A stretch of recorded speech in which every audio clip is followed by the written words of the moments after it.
we'll see. We'll see how 5 o'clock turns out for everything. Tonight we want to welcome our guest, longtime friend and fellow industry member, Julene. Julene Judd. Hello, hello. Thank you for having me. Yes, yes. Thank you for being a big part of TNT for 18 years or so. From the get-go. Sorry, it's really noisy still with all the air hoses. So We had like 6 months where we used Rubicon Express joints. Yeah.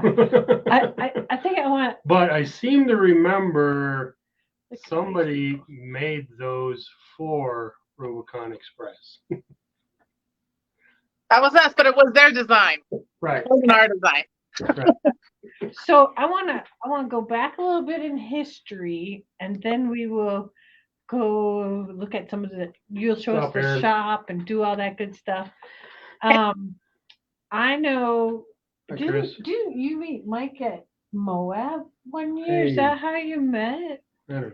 I remember. No, we were using RE joints through commercial sources, and they couldn't supply, and I did enough digging. I found out where they were coming from, and that's how we got to Julene.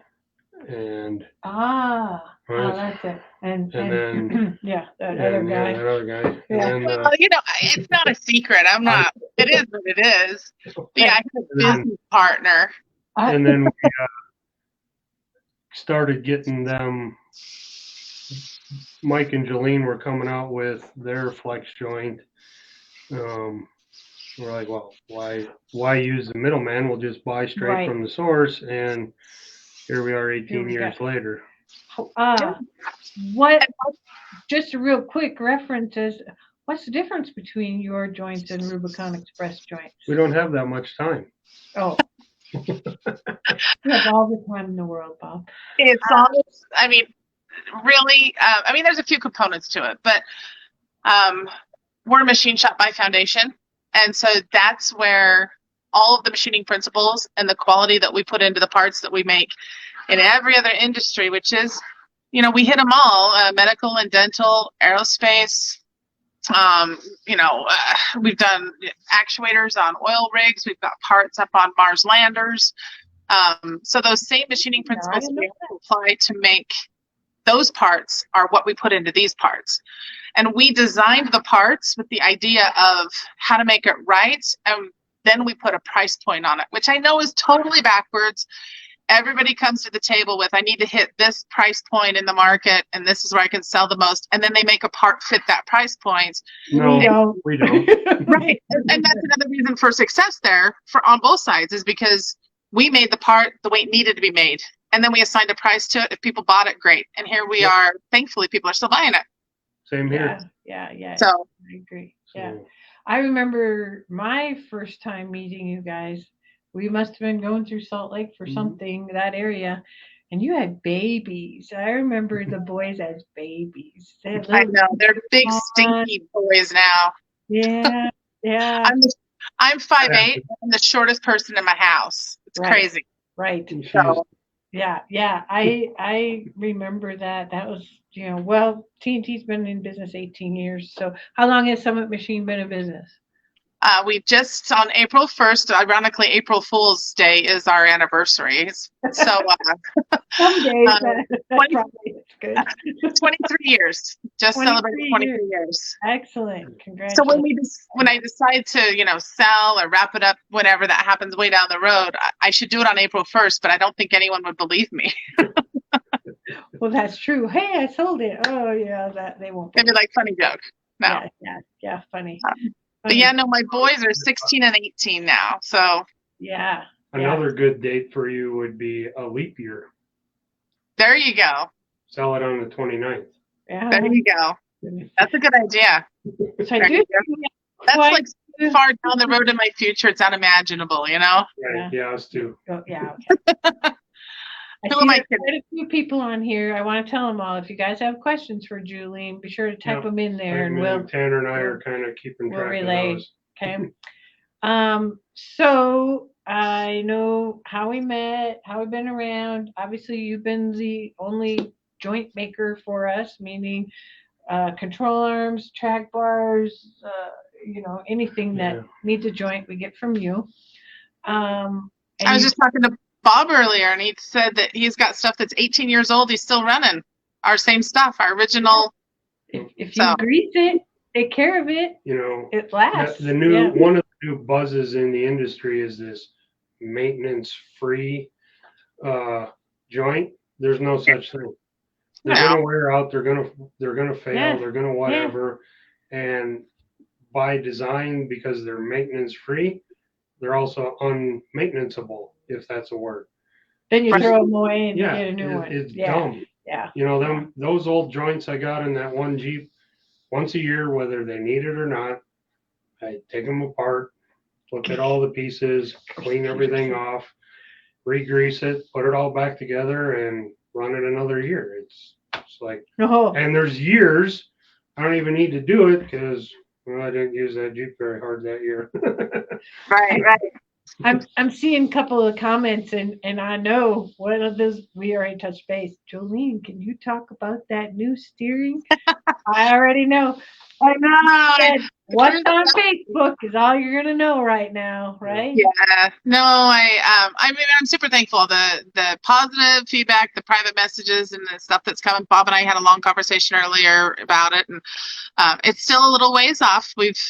We've been 2 years, I think, that's been run on just one vehicle, just to kind of start, making sure it's going to stay together. It's going to do the basic stuff that we're talking about. Now we're talking about making some EO changes to it, which happens with everything.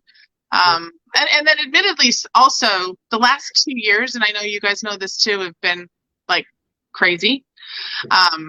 So just trying to keep up with normal things in the world was keeping us incredibly busy. Yeah. Just no order. It's hard to come out with new products. I don't know if you heard while we were on the phone,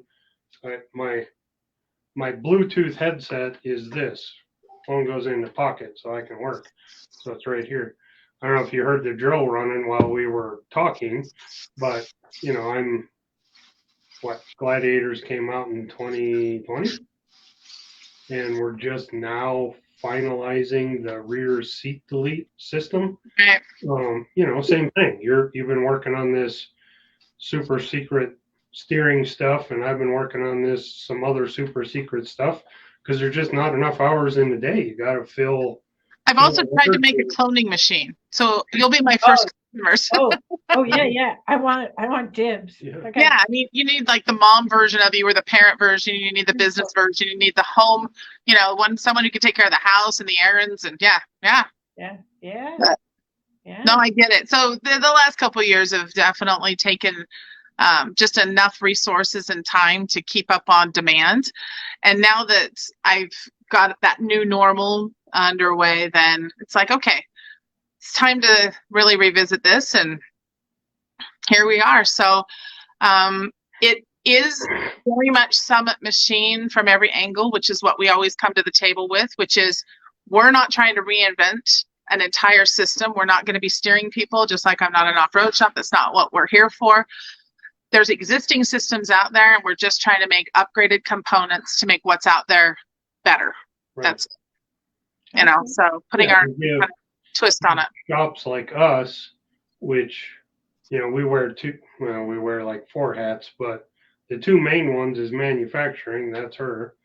And I do all the custom Jeep stuff. So these components you're designing and building make my life easier. Yeah. And that's our goal. We're not gonna make them.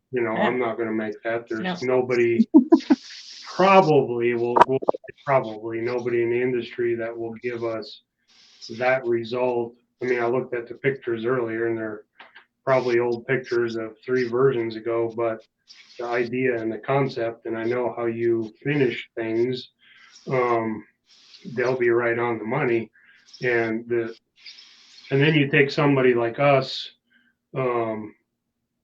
or some of the other big the Jeep shops, not the manufacturing, but the Jeep shops that have a flair for fabrication, they can take that part and go, yeah, I can make that work on a Toyota.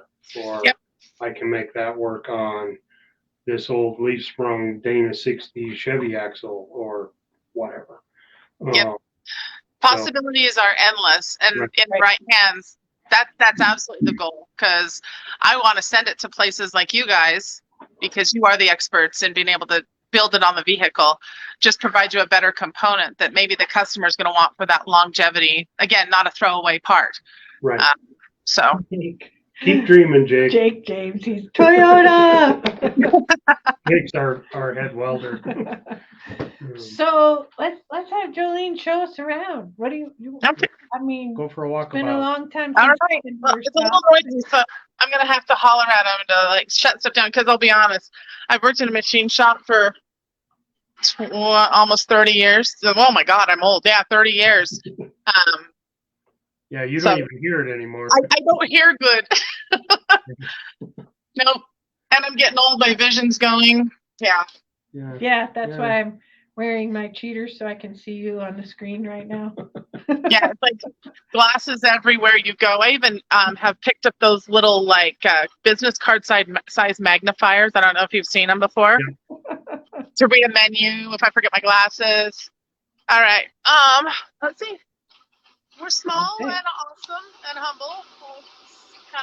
You got a lot of stuff packed in a plate in your. We have a lot. Yeah. No, it's kind of like I don't know if you guys, I'm sure you guys do, but I don't know how many people watching would remember old Bugs Bunny cartoons. You know, he like walks in the teepee, but it becomes like this. There's so much more inside than it looks like on the outside. That's what people think when they walk in. But anyway, I can't really see where I'm pointing. Somebody back here.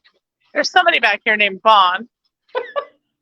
I can't see it all. Oh my goodness. Let me have to get my. Yeah. Yeah, there we go. Yeah. You don't know what your arm's doing. Back here is a guy named Vaughn.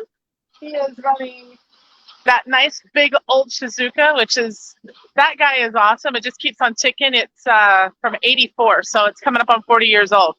So all these shops that just like keep buying equipment and replacing it, I mean, it is what it is, but the thing's paid for. Why wouldn't I let it keep running if it's paid for, right? Right. Or you should see some of our old stuff. Yeah, we got some dinosaurs too. It's awesome. We're all about that. We are making spare tire spindles. So over there is Jimmy. He is running first operation on these, and they come off his machine looking like this. Oh, shiny. So this is the center spindle for our spare tire kits. So it's a solid tube, right, that you put in the machine? Yep, solid billet. So I'm keep going. Everything's backwards for me. I apologize. It is my first time on camera. You're doing great. So, solid steel. Vaughn's over here. He's going to grab one out of the machine. So anyway, after he's done with it, looks like this. Oh, fancy. So this is for our spare tire hinge kits. This is one of the components. It drops. You guys buy it. It drops down in the bumper. It gives you a kit for a rear spare tire swing out on a fabricated bumper. That's been around for a long time. That's a tried and true part for a long time. We designed it about the same time as like the billet flex joints is kind of when we started. And so it's going on 18 years for the billet. I know we've been the well-known flex joints is what we started with, and we did billets a couple of years after that. So so he's running those. So they come off of the first lathe over here with one operation done. Vaughn picks it up and does the second operation, finishes it. And then this one I can't get too close to. Oh, did I lose you? No. Oh, I just don't see you guys anymore. It's all me now. So that's okay, as long as I didn't lose you. There. I was trying to make you bigger on my screen so that I don't have to. I can't show you this one because this customer has asked us to keep the pictures off of the world. Top secret. But we are making spare tire hinge kit caps, and they're being custom engraved. So that's what this guy's doing. Yep. We've had TNT ones. I'm sorry. You have to tell me a little louder. Yeah, we get TNT ones made by you. Yep. So they get them colored and some unique stuff done to them, and they just Fancy. don't want people to know, I guess, which is fine. Like, we have a lot of customers like that. That's fine. We'll honor it. So I can't show you that one. And then this mini mill is making fairleads. So if you need fairleads, There they are. Beautiful. these are getting ready to go out for powder coating and anodizing, and then they'll come back and get a bunch of engraving done to them. One person just asked, how much money do you have just in tooling equipment? Just in tooling and equipment, or just tooling? In equipment. How about in equipment? That's a big number. Jolene, don't do math in public. Because the smoke coming out of my ears. Gosh, I've got. Well, if I were to replace everything here, I'm $1 million. Oh, yeah. Easy. If I were to replace it easy, you know. Yeah. And that's just the four big CNCs. You know, that's just my 4 big CNCs. That's not. I got a handful of other small things here and there, a few manuals, a few this, a few that. I mean, more than $1. Yeah, I mean, it might take me a couple of days to come up with that amount, but but yeah, and then tooling. That's one thing that is that people don't, I think, really appreciate. I guess, or understand, is you can buy a machine. I know you guys get this, but you can buy a machine, but that still doesn't. That cost of the machine. That's only half the equation. Yeah, that's one layer. You know, I have Jimmy is my main machinist, my lead guy. You know, he is the designer and the lead machinist. He does all the prototyping. He does all the big setups. He does all the big fixturing. So you've got to have somebody super skilled who can do all the CAD work, design work. And he's a bit of a unicorn because in this day and age, people are either programmers and designers or machinists. They kind of don't cross over. And he is able to do both. So he's a little bit of a unicorn. So if anybody out there wants to really like be able to set your own pay, that's what if you want to do machining, be a designer, programmer, and a machinist. And you can write your own paycheck. Yeah. Wow. So anyway, you pay somebody. Right? I'm sorry, Bob, what? I said Jimmy's not for sale, right? Nope. He has also been here 22 years. So he's been there a long time. Nice. Yeah. I'm thankful. You know, we've had really pretty good employee retention overall throughout the years. So, but no, he's definitely, and as a side note, he worked at a car wash before he started here. So, you don't have machining. You just have to be willing to learn. Just like you guys had somebody come in your place, you know. Yeah. We'll train you, you know. So, but anyway, I'm at the other end of the shop looking back towards. So, here's a big material rack. The top layer there is all aluminum bars. I think there's like 80 bars that need to be made into links. Yeah, lots and lots of stuff. And then back here in the cave, this is our inventory room where we keep all the goods. So nice. Thanks. Right back here. I can hear. Getting away from your cell. Getting away from your Wi-Fi or your cell. So got to step back into the other room. Am I back? Yep, I hear you. There you go. Okay, yeah.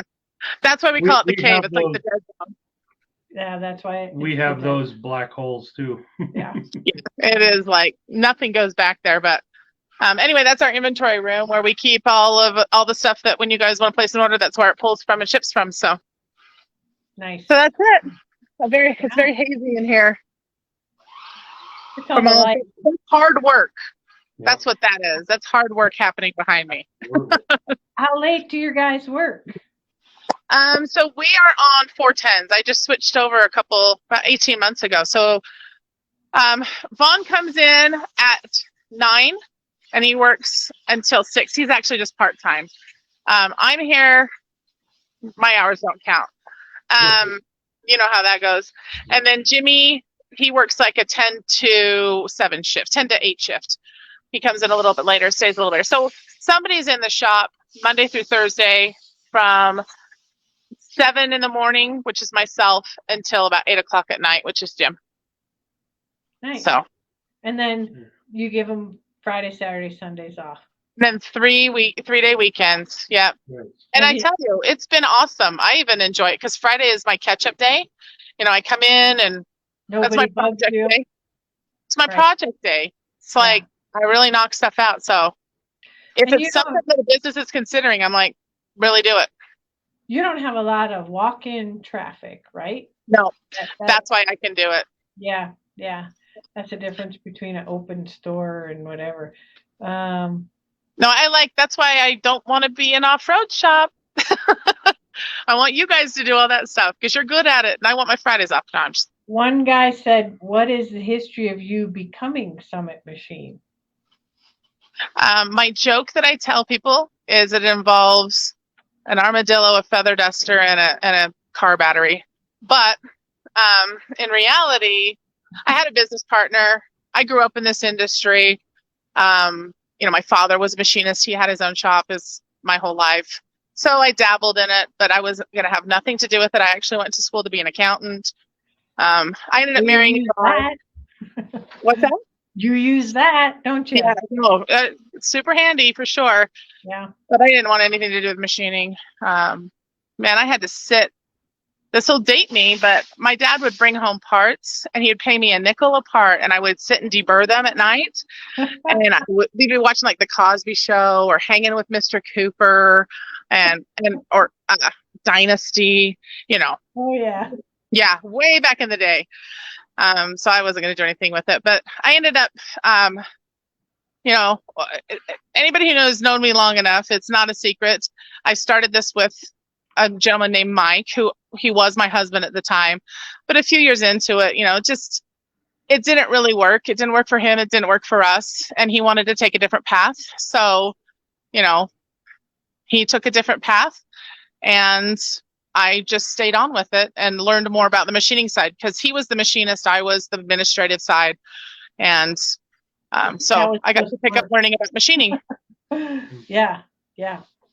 So I'm not picking up wrenching, Bob. How about welding? I'm not going to do that either. No, I'm already too busy and administrative. Yeah, I mean, it's hard to take everything on. Yeah. And raise a family, right? Yeah. And yeah, it's a lot. And have a life. Yeah. It's a lot. So you have a but life. Somehow it's all like patchwork together and I'm super thankful. Again, you know, maybe sentimental, but I've had so many really supportive customers, including, of course, you guys from the get-go, from early on, we've been to business together, seeing each other through a lot of stuff, you know, economies and business changes and crazy things in the world. And so, you know, you just keep on keeping on. What are you going to do? Quit? I've tried. I know, it doesn't work. I tried firing Bob too. That doesn't work either. I forgot the most important person that works here, our mascot, HR. Oh yes, HR. How's HR doing? There we go. How's HR today? Supervising as usual. Say hi. There's HR. Doing what HR does. She's an old lady. There you go. There you go. HR's happy. I hope I get it in the camera right. I hope I get it right. Oh, yeah, you got it. Yep, HR. I put HR on her collar. Yeah, that's if anybody has a problem, they need to put it in her inbox and she'll take care of it. So. That's wonderful. Yeah. Well, I'm happy that you continue to grow and your guys keep plugging along, getting stuff out for you. So that's good. Yeah, and you missed another one of the staff members. She took off about 4:30. She got all the shipments done. She does all the shipping, receiving, inventory room work. Oh, nice. So she was out about 4:30. So yeah, we're small but mighty. Right. Same here. Conquering each day one at a time. That's good. That's good. So obviously you got a little bit of new things going on. You got steady flow of the old things. Where do you see yourself in 5 years, Julene? I On can't a say 10. beach. Yeah. I'm just kidding. I wish. I'll probably be doing the same thing. But definitely, I'm working on obviously expanding the market for the products we're already making. I put up some stuff earlier this week that we've expanded to quite a large setup down in Australia. I've got I saw that. Congrats. That's a big one. Yeah.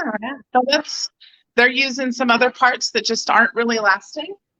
And so they wanted to, sorry, I need to take a little drink of water here. Yeah, go ahead. FYI for Australia, no wood pallets. If you're going to ship on a pallet, got to be composite or plastic. We ran into that years ago. They locked everything up because they're afraid of getting pine beetle or whatever beetle or whatever. So pardon me. Do a little homework before you ship that first shipment. Save you some. From what I understand, I mean, it's still very good information to know, but I think they're thinking about they gather a bunch of stuff from the States to bring down. Put it in there. Yeah, they use a order. Yeah, that's good. Doing something that route. To a dock and they handle it. But definitely get ourselves down in that area. I've got some people over in Romania. They do some really crazy racing over there, and I wish I could remember what it's called, but off the top of my head, it's not coming to me. Very much like Dakar on even more steroids, you know? Wouldn't that be fun to go see? Business events. Yeah. I'm going to do a world travel, and we're going to hit Australia and Romania. Yeah. And Germany. Let's go to Germany. Yeah. We got people there. So I've got some people over there that are using our joints on their racing builds, and these are like 3-4 day races that they have. And other joints that they were using were only lasting maybe 1 day. They usually couldn't even get through a race. And wow. These guys have actually been able to, they're on 3 years now with our joints. That's pretty impressive. So we're getting some expansion over there, and it's just overall, because we're small, word of mouth advertising is our biggest, is the biggest thing that we've got. Social media has been great, but more and more people are definitely seeing the benefit and paying a little bit more for quality that's going to last longer. So just keep expanding. We're definitely, somebody mentioned Toyota before. We're finding a lot of areas where our parts cross over to the Toyota market. So we're doing a whole lot more in the Toyota world. There you go, Jake. There you go.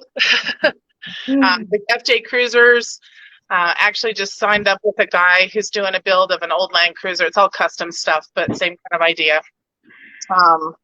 And then just keep dabbling in all the racing world, because that's really, with the stuff that we provide to the end customer, the custom side is where it's at. Right. So custom links. Me too, Joel. Joel's happy to get back to the flex joints. Joel took a foray to the dark side for a while, but now he's back in the stable. What did he learn? No, I'm just kidding. Buy once, cry once. Yeah. And then we do have a few other new parts. We have some ideas of taking some of our bigger flex joints and making them in a billet version, just as everything in the market just seems to kind of be increasing. It's funny. We chat here commonly, 5-10 years ago, if you were to be saying we would be making 2.5-inch diameter aluminum links, people would be like, that's ridiculous. 2-inch was massive. And here we are. We've made 3.5-inch diameter links. So look how big tires some people put on. Well, it's the horsepower and how they're using the car to manufacture parts.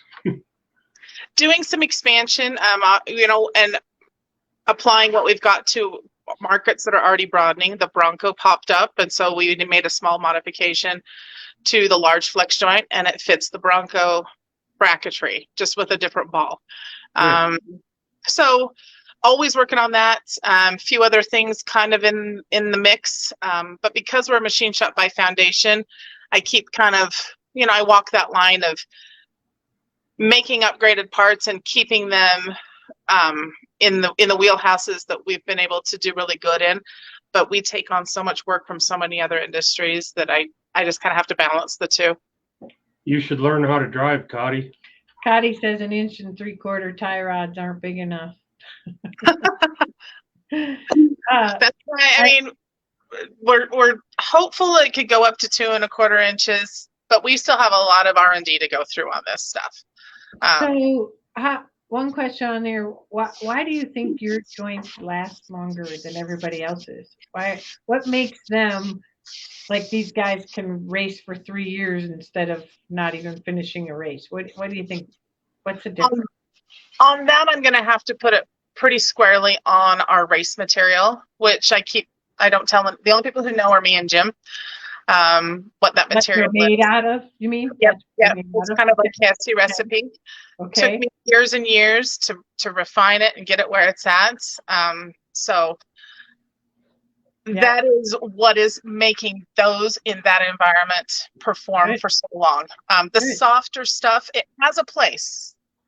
The polyurethane and the rubber and stuff, it has a place, but it also deforms, wallows, squishes, and ours are a hard plastic, so you don't get the cushiony ride that the polys will give you, but you get the longevity. Right. So yeah. Well, and I'm a suspension. Oh, I think I'm losing you guys. Maybe you're back now. Are you there? Yeah. I'm a suspension guy. We still see you. I didn't touch anything. Because you're just kind of breaking up on me. Let me head in the other room here. There's a place. Can you hear me? Yeah, we hear you. Can you hear us? Yep, you're back now. Good. You were just kind of getting scratchy before.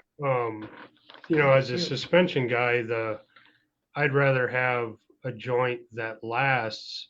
You really don't want a squishy joint, if that's a word, in your control arms, because it couldn't hold geometry correctly.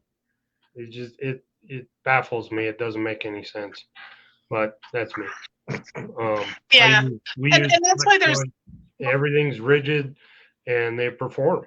They drive great on the street. They drive great on the trail. They climb big rocks. They whatever. Point it and go. Yeah. No, the plastic, it's an engineered plastic that we're using, and we struggled through a different early versions of things. I remember. Yeah. When we got to that one, it's just worked. So we don't have any problem. So a lot of the stuff is going back to that. We have a little bantering going on in the comments. Cotty says he's the one who made the comment about the tie rod, and he's from South Dakota. And he says, we just have bigger rocks. And then Joel says the guy with the Bud Light colored Jeep. And then Cotty's like, bite me, Joel. That's funny. Oh, and now we got bite me crane. I can see the comments now. Yeah. Funny. Yeah. But along with the plastic that we run with the races, it really does come down to the machining quality. We've been copied. I won't even go into the people who've copied us because we all know a lot of them. But there's copies of copies of copies out there. And the problem with each and every one of them is they try to do what we're doing and make it cheaper. Yeah. And it just you just and can't. And they don't really understand how to machine something. Like that's really what it comes down to is you have to know tolerances, you have to know thread, you have to own tools that are going to measure these things. And I can't tell you how many times the link seems simple to people, but I hear horror stories time and time again about people who my threads completely popped out of my link, and it's like, somebody doesn't know how to drill a hole, Or three revolutions of engagement isn't enough thread engagement. There's a book out there. I know you got one. It's about that thick. It's called The Machinist Handbook. It's been around for it's our Bible. Decades. And There's many versions, and they're all great. Those principles still apply today, even though we're not spinning dials anymore and measuring things Yep. with, old antiquated dial calipers and whatnot. The principles still apply. 1.5 times the diameter is your minimum thread engagement. Period. End of discussion. Yep. And there's, your hole diameter needs to be a certain size if you want your threads to actually engage properly. There's a lot of factors that go into it. It is a simple hole and a simple idea, but there's a lot of ways people can mess it up. And I've seen every single one of them because, people think it's just simple. So the materials we use and the machining principles we use, we hold tight tolerances on all this stuff. So for us, even a tube adapter, a weld-in bung, something that gets welded, it distorts and deforms, we're holding a 5 thou tolerance on tube adapters. There's no DOM out there that's a 5 thou tolerance, but our parts are going to fit just fine. Your tire carrier spindle, we sink that into a piece of heavy wall tubing that's structured into the bumper for stability, and one run of tubing, they go shunk and they drop in the hole. The other run of tubing, we got to use a press. So DOM's all over the place. I mean, it's not as bad as H-Brew, but it's not machined. For sure. No, it's as accurate as they can make it for what they're doing. Right. But the tolerances exist for a reason. They're not just to be thrown out. They actually do matter. And like on the spindles we were just showing you, the bearing surfaces, we're holding a 1/2 thou tolerance, which is 0.0005. Yeah. 5 decimals. A human hair. What's that? 4 places. Yeah. Yeah, 4. 0.000. The 4th place. Yeah, 4th place. Yeah. It's a 1/2 thou tolerance. And so a human hair averages about 4 thousandths. So you cut that human hair in half 8 times. And you're getting there. So it's crazy. Yeah, that's the tolerance we're actually holding. But that's so that when you're getting it and you're putting those bearings on it, they actually fit right because your bearings shouldn't be sloppy. You say that we had today. So we get our D-ring mounts, is that what they are? That we put in the bumpers. We get them machined at a place. Well, they're laser cut. Yeah. My guy's shackle wouldn't fit through the hole today. And it's because you measure it with the micrometer and we measure the hole. In theory, they should fit. But then when you really measure the entire shaft of that shackle, it was all over the place. And so it would just hit that one spot and it wouldn't go all the way through. And so we ended up machining out the hole on the bumper and powder coating it so you could just put it through. But it'd be nice, if we just made them just a smidge looser in the first place, because powder coat on this and powder coat on that, that was the problem. It was a powder coated shackle. The real question is where does shackle come from? China. Right. They don't hold tolerance. Yeah. And some stuff they do. And we had everyday Walmart stuff. We had a bare shackle tolerance. And it fit right through there. But the other one was powder coated. He wanted a red shackle and it wouldn't go through there. So it's just that little bit that it's off that makes a big difference. Metal on metal. One of my favorite sayings, and it applies to you, is some aftermarket parts do not fit with some other aftermarket parts. Yeah. No, and that absolutely applies to us, because that is, for anybody who hasn't ever, worked with our billet flex joints before, they're quite a large head on the end of there. They're big.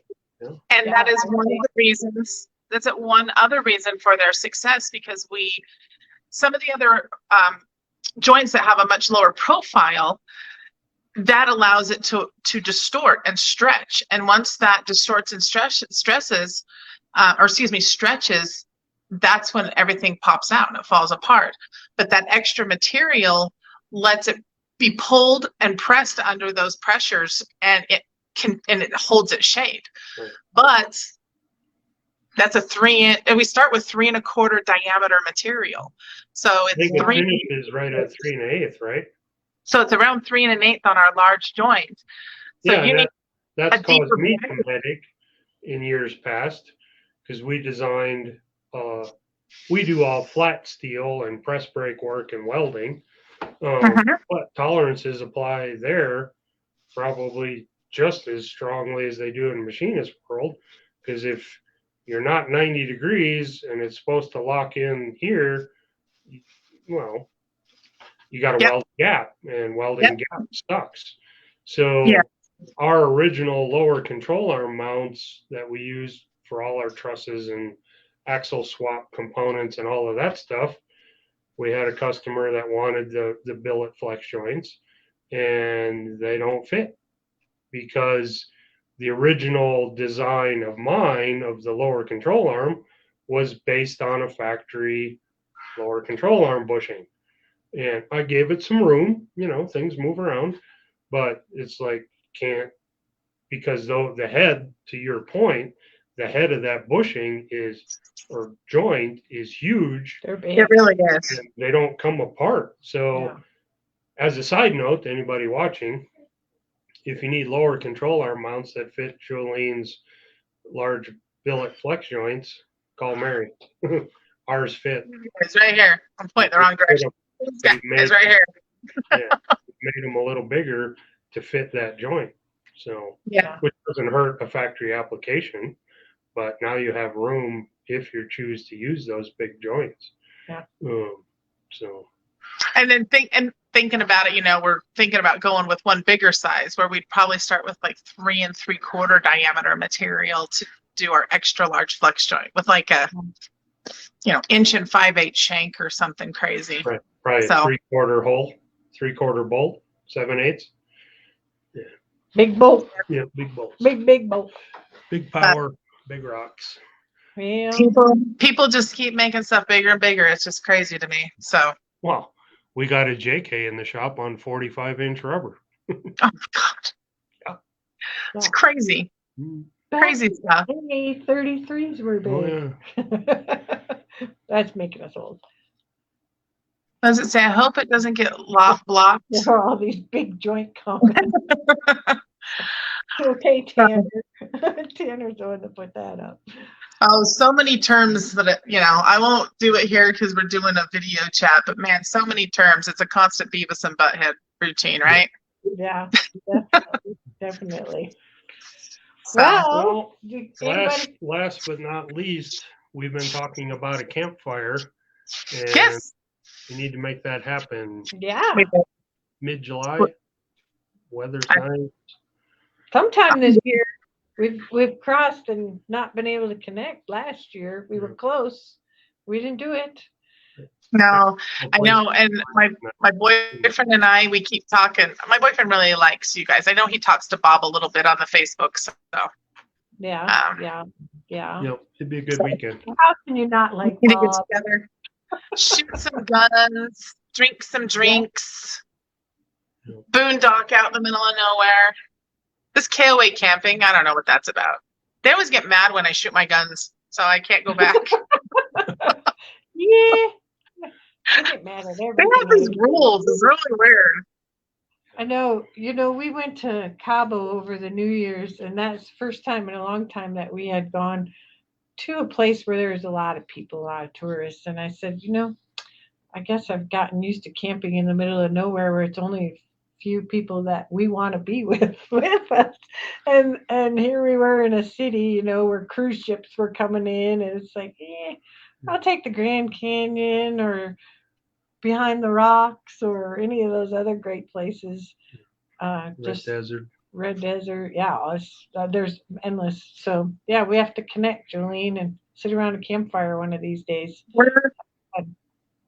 All right, we're down for it. So your boys can talk to me without you, or we make it a Friday, Saturday, Sunday, because I know you're 3-day weekends. I'm good with any of that stuff, so we got to make. Yeah. Okay. Well, we'll be chatting soon. I appreciate you getting on here and filling everybody in with how we use Summit Machine and how we've known each other and how we'll stick with you forever. And we've got people saying, we appreciate. yeah. maybe we'll all Appreciate your business. Okay, well, we're gonna No, we sign off then. appreciate all you've done. So thank you. Perfect. Thank you to you too. Everybody else is saying thanks for your great job too. So that's awesome. All right, we're gonna tune off and we'll talk to you again soon. Okay. Good Okay. night. Bye-bye, guys. Bye.